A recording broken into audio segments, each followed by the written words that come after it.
So you got filled with the Holy Ghost, you're baptized in Jesus' name, you're growing up, and just to fast forward, so understanding, right? We all go through a chapter where now we start understanding more and more of what's right and wrong.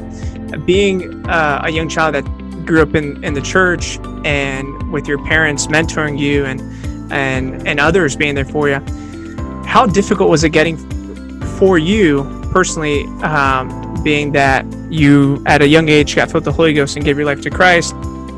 Now you start seeing the world open up to you. Was that a challenging time for you? Oh, absolutely. I think just being in the church and growing up around the church, while it has its benefits, where I wasn't exposed to, my parents didn't beat me, and I wasn't surrounded by drugs and alcohol as a kid. But I think when you're raised in the church, you can get to a point where you are doing the right things for the wrong reasons. And it can be this outward show of, I'm holier than thou, or I don't do this or don't do that, or whatever. But not only that, it's a heart thing. And I think I was very young, and I think that's one thing that we need to be very careful of as parents of kids that are second, third generation, making sure that those kids have an actual encounter with God, and then following that up, the understanding of what that experience with God is, what it looks like to walk with God on a regular basis. My parents obviously taught me to read my Bible every day, taught me to pray every day. Did I do that? No. No, I did not. But they encouraged me to, and they set a good example for me. But I don't know. I think sometimes we can, just that growing up process where you start to see people's failures. Right. Maybe there was an usher at your church that said one thing and then did another, or treated somebody in a way that was not biblical or even Christian. Right. I remember, growing up at 10, 11, 12 years old, and really starting to see, people in my church that said that they were Christians and said that they loved God, but yet, they would be out partying on a Saturday night before they went up and sung in the choir on Sunday. And then they pretend like things are cool, like everything's right. Yeah. And, that becomes a stark contrast when you're a kid and your mind starts to, you grow up thinking everyone is sincere and everyone is doing everything with the pure motives, and then you grow up and you realize, okay, maybe things aren't quite the way I thought they were.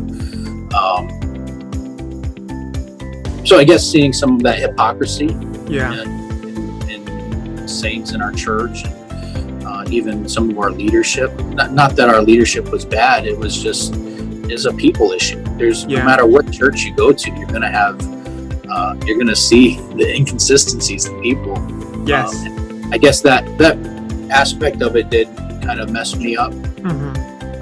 And I say mess me up as in made me question my faith. As a teenager, there were times where, I would say that, and again, I experienced God in such a special way so many times as a kid. So I had that foundation of knowing what it felt like to be washed of my sins. I remember what it felt like to get lost in the Holy Ghost and worship and dancing around the front of the church, and even in my own home, feeling the presence of God. But somewhere in my teen years, I really started to question, what I'm being told, is that true? Is it right? And even to the point where I would start to do things that I didn't think I would. I knew I wasn't supposed to do, and dealing with that. Okay, I just messed up, and I've said I'm sorry for the 1,000th time.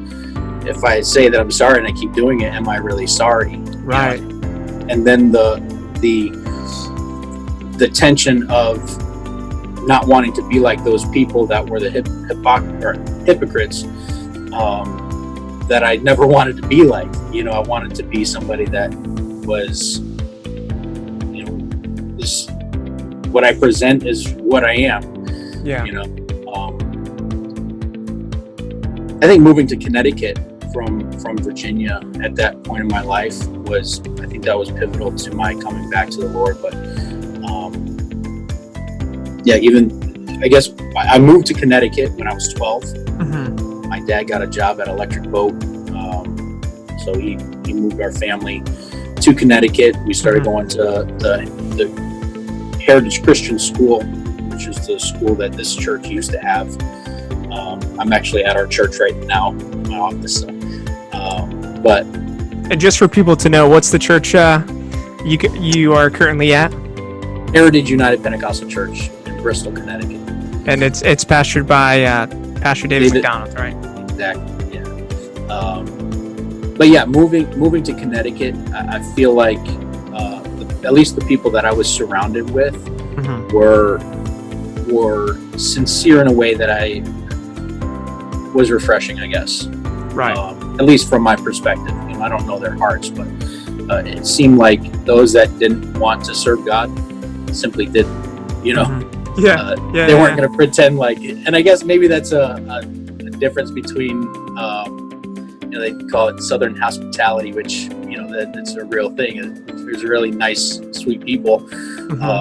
But I think up in the Northeast, people aren't going to pretend to be your friend if they're not. You know, they're just going to tell you straight up. They're going to tell you what they think. You know, that's funny. Put on any just a warning for all of our listeners and viewers. But that's not to say that people in the Northeast aren't warm and friendly. But right. No. Yes. You know that if they are, it's for real, I think. And that's a ginormous generalization, but I guess that was from my experience and people that I was connected to. That's what I felt like, anyways. I don't know if that's true or not, but that's what I felt. So it was a pivotal moment that your dad brought the whole family to Connecticut, and for you to experience and see how sincere, also just a different perspective that, hey, you know what? Not all brothers and sisters in the faith are the same. There are actual, real, true Christians, and you witnessed your parents, your family, like, you know, they existed. But it seems like